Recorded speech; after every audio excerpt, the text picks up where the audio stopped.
préliminaire.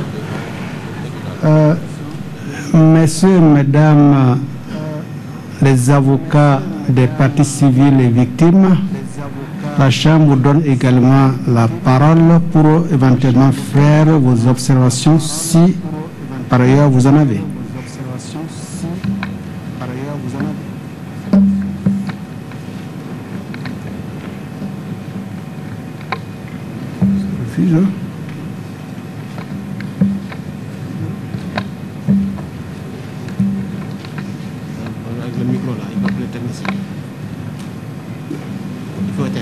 Oui, ben c'est ça.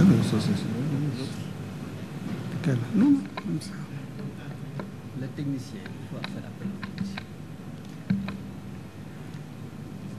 Alors... C'est la partie civile qui a la parole. Oui, la partie civile, donc les avocats sont nombreux et ils Merci, auront Monsieur le Président. porte-parole, donc quelqu'un va porter Monsieur le Président, parler au nom de tout le monde. Messieurs les juges, Monsieur le procureur général, Messieurs les greffiers, Mesdames et Messieurs, c'est avec une immense émotion que je me lève à cet instant au nom de 4445 victimes que nous représentons depuis plus de 15 ans, aux côtés de mes confrères et amis, avocats tchadiens, sénégalais, belges, suisses et français, pour prendre la parole solennellement, pour la première fois devant vous, en leur nom et à leur côté. Cette émotion qui me noue, c'est celle qui est portée par l'honneur exceptionnel qui m'oblige devant vous à un devoir d'exemplarité. C'est en effet une tâche immense, un honneur rempli d'exigences, d'être la mandataire,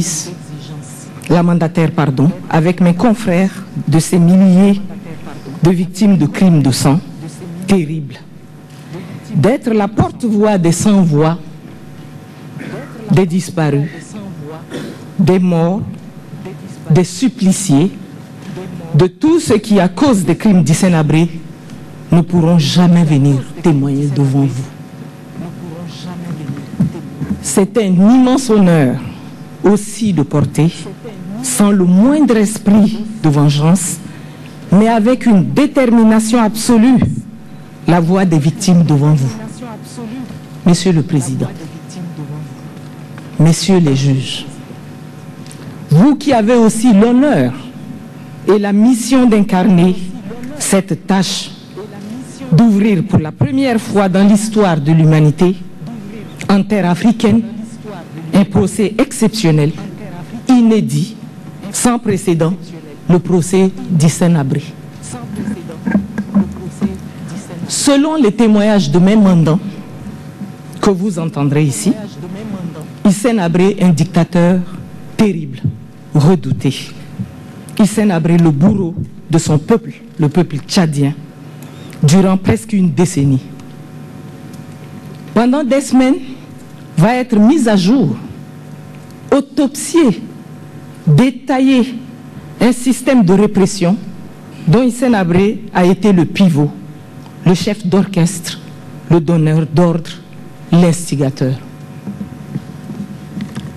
Après une odyssée humaine et judiciaire qui a duré presque 25 ans, c'est ici à Dakar, en terre sénégalaise, que se tient enfin ce procès, aussi grâce à l'engagement de l'Union africaine. Cela doit être le devoir et la fierté de tous les Africains de démontrer notre capacité de juger Hissène-Habré de façon juste et impartiale.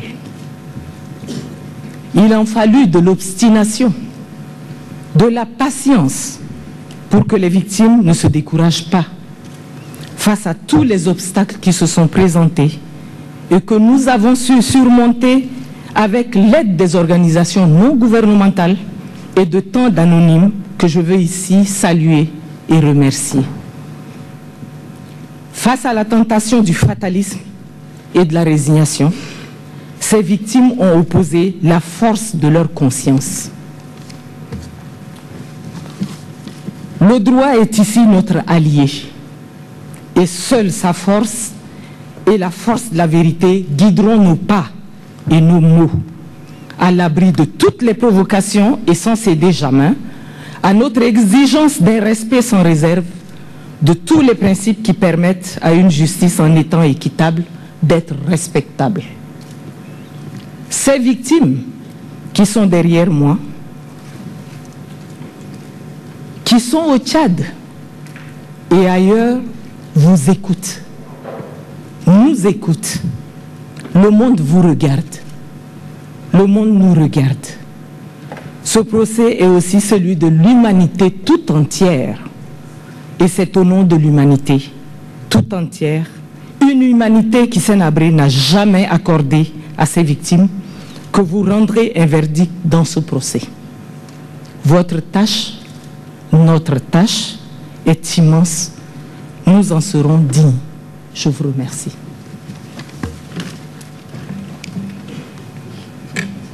Merci, maître.